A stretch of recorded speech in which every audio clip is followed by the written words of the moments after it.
Aujourd'hui, je vous présente le Tarot de l'amour par Marcia Perry.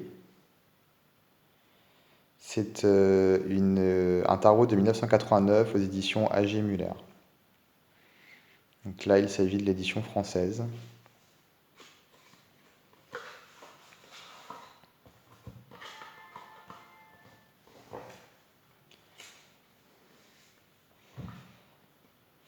Alors, en termes de livret, je suis un peu dubitatif parce que il semblerait qu'il se soit contenté de passer le livret original au traducteur automatique. Et ça donne des traductions très approximatives, puisqu'en fait c'est un jeu à la base qui est allemand, il me semble. Et par exemple, voilà, si on lit ici pour le battleur, la signification, si une femme tire cette carte pour elle-même, qu'elle accepte de manipuler et de jongler avec des bâtons magiques imaginaires ou réels, avec des deniers d'or, des éclairs de feu et des calices ouverts, remplis de courage, de joie de vivre et de confiance en soi. Bon, moi ça me parle pas vraiment en fait. J'ai du mal à comprendre et à saisir le sens. Il y avait d'autres traductions qui sont plus ou moins similaires, très mal traduits. Euh, donc bon, enfin une ou deux. Quasiment tout le livret est comme ça en fait. Donc c'est un petit peu moyen, surtout pour les éditions A.G. Muller qui sont quand même assez connues. C'est pas un petit éditeur. Mais bon, comme ça date de 1989, on va dire que ça va être l'excuse. Donc voilà les cartes.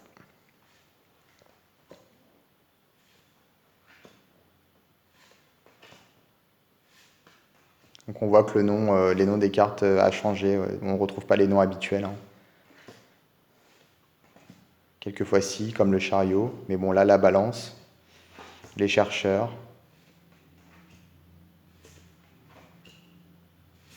C'est bien pour ça que le livret aurait été bien utile, puisque les termes enfin, les noms des cartes ne sont pas les mêmes. Et du coup, c'est un tarot qui est vraiment destiné à la divination en termes d'amour et de sexualité.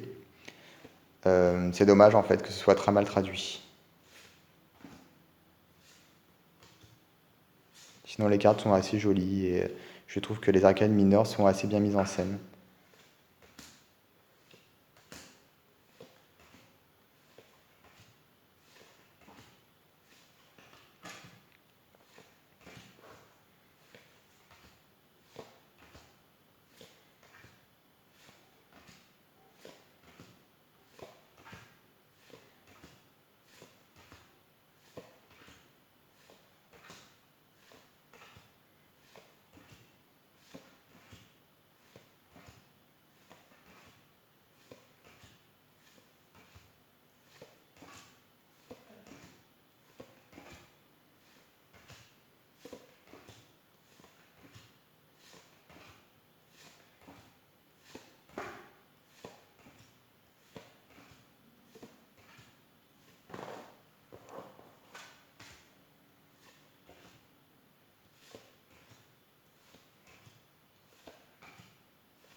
Voilà, donc le dos des cartes.